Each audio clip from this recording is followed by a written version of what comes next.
Well, hi folks, welcome once again to Pete's Kitchen Garden. It's June the 7th, it's about 6:30 in the evening, and it's been sunny today, but it's also been very windy. It's clouded over a bit now, but never mind, it's been my day off.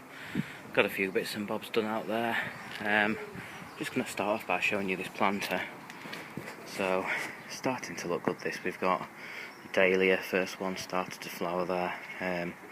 I'm sure the others will follow very soon.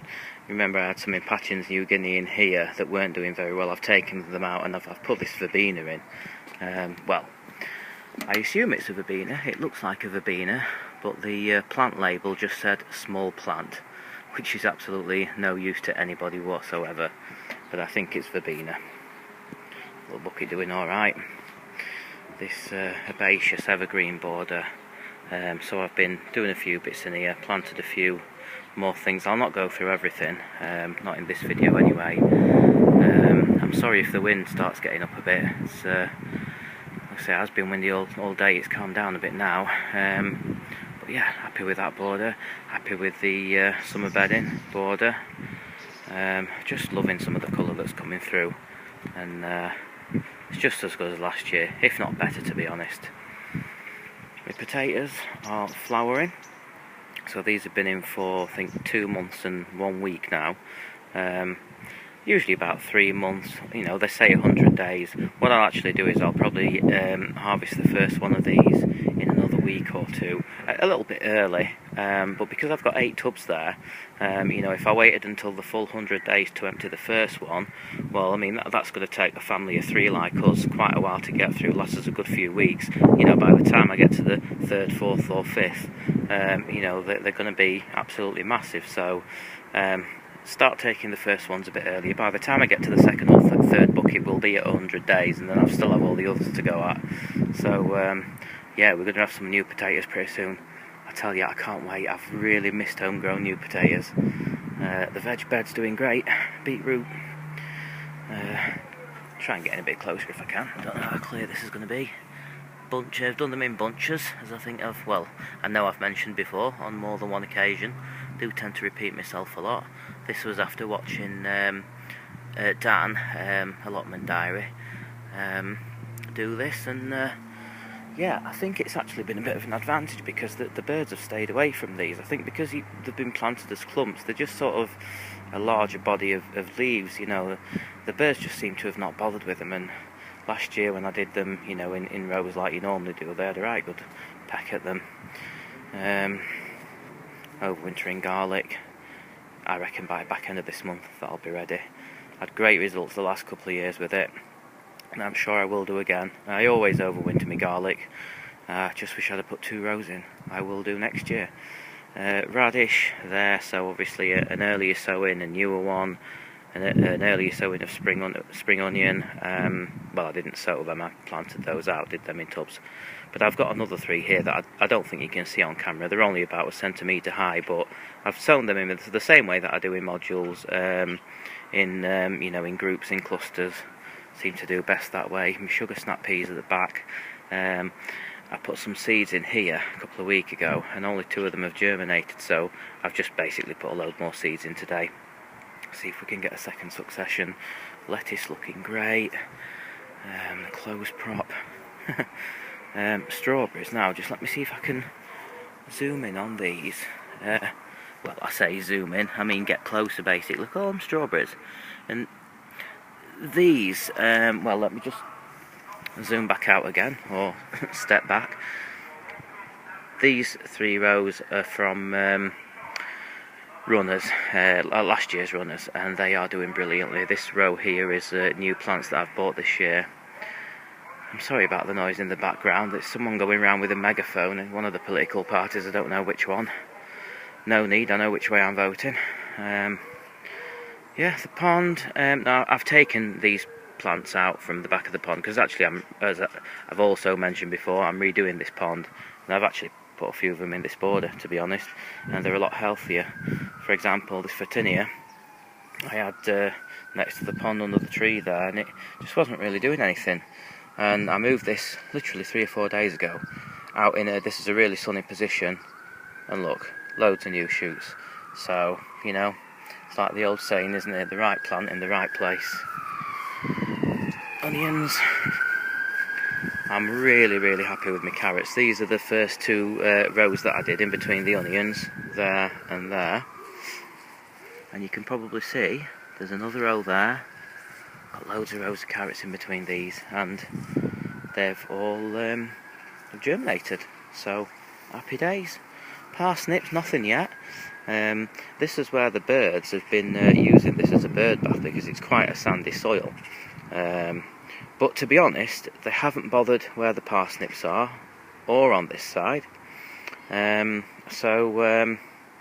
know, as long as they're not, you know, spreading the seeds about and stuff, I don't mind. Leeks, I've got my leeks in. I did that a few days ago. It's a lovely sunny day actually.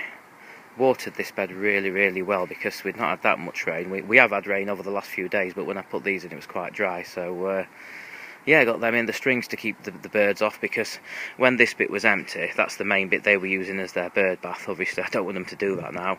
Put the string over and it's kept them off. So you know what, you don't always need to buy expensive nets. Sometimes a bit of string will do. Some geraniums in these pots again, just like we did last year.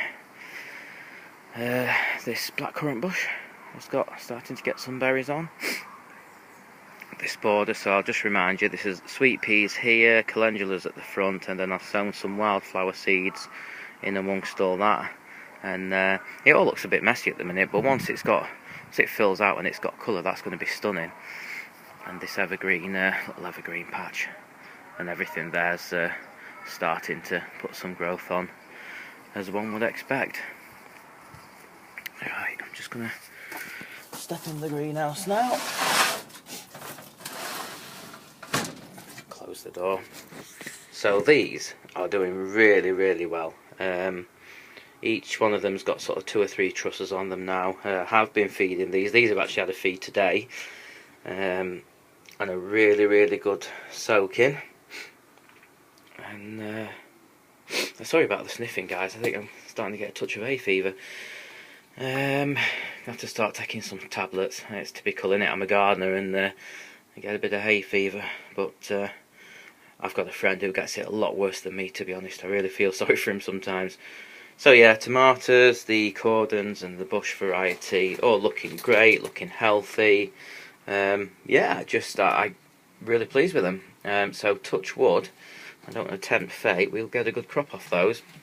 A couple of tumbling toms in the hanging baskets there. I've still got loads of these to find somewhere for them. Now, because I've got so many, I'm not going to throw them out. I might as well plant them somewhere. So, I mean, I've actually planted one outside. You didn't see it earlier, but in the planters on the decking, I've put one in there. Why not? I mean, I've got loads of tomatoes in here. And, you know, these plants are all surplus to requirement, so I might as well stick them in somewhere and see how they do. So I think what I'm going to do is put them... I think I'm just going to stick them in here in front of the cucumbers, just to see how they go. If they get crowded out and they don't do very well, it's fine, nothing lost. Speaking of the cucumbers, while we're at it, starting to get cucumbers. I had great success with cucumbers last year, and they're a similar sort of variety to this. This is F1 Baby. I think the ones I grew last year were Snack Bite, and any regular watchers of my channel will know that I really do like this type of cucumber. So yeah, one of them, I always plant 4 plants, and one of them died. Absolutely no reason why. Now, it looks like it's, you know, because I've watered here today and there's no water there. Trust me, it didn't die from not being watered. These were all treated the same. So I really don't know what's caused that. But the other 3 plants are so healthy, I'm not going to worry about it, because we always get an abundant crop off cucumbers anyway. These peppers, in fact, these cucumbers and peppers have had a feed today, as well as the tomatoes. You can see they've got some good flowers on there. Good healthy plants, we'll see. The thing with peppers is they need a long growing season, and they're not an easy thing to grow because of that. Because what you tend to find is by the time they're starting to get decent size, you know, we'll call them fruits, you know, decent sized fruits on, it tends to be the back end of the year and we start losing the light, and so, you know, we need a lot of sunshine to get a decent crop off these. So we'll see. We will see. And that's about it, folks. I've got to say, you know, I'm really happy with how things are going. I mean, it's that time of year, as you will all be aware, when we're all quite busy in the gardens. There's lots of work to do. It's funny, you know, because I work in a garden centre, and you know, we get people who come in and you know, they want a nice garden, but they just want things that they can plant and leave and not do anything with. Now, you show me someone who wants to garden, who doesn't want to do any hard work, and I'll show you a failure. It does take a bit of work. Some things are lower maintenance than others, but to have something like this, and this is not a massive garden, it's fairly big, and you know, I do work full time, have a family, but it takes a lot of work. But I think the thing with gardening is you've got to want to do it. You can't just have a kitchen larder for free that takes no work or effort. You've got to enjoy doing it, and to a certain degree, you've got to enjoy things like the weeding and all those jobs that have to be done. Because if you don't, then there's no point being a gardener. You know, you've got to have the passion. So that's just a note to anyone who's watching this, maybe thinking of starting out. I'd say start small first. You know, make sure that you've got the dedication. You know, and if you get bitten by the bug, I think that'll be it for life. I think I'll be doing this for the rest of my life. I can't ever see myself giving gardening up, because I absolutely love it. So anyway, bit of a ramble there, guys. That's about it. Everything in the garden. So far so good. Happy days. And until next time, look after yourselves, take care, and bye for now.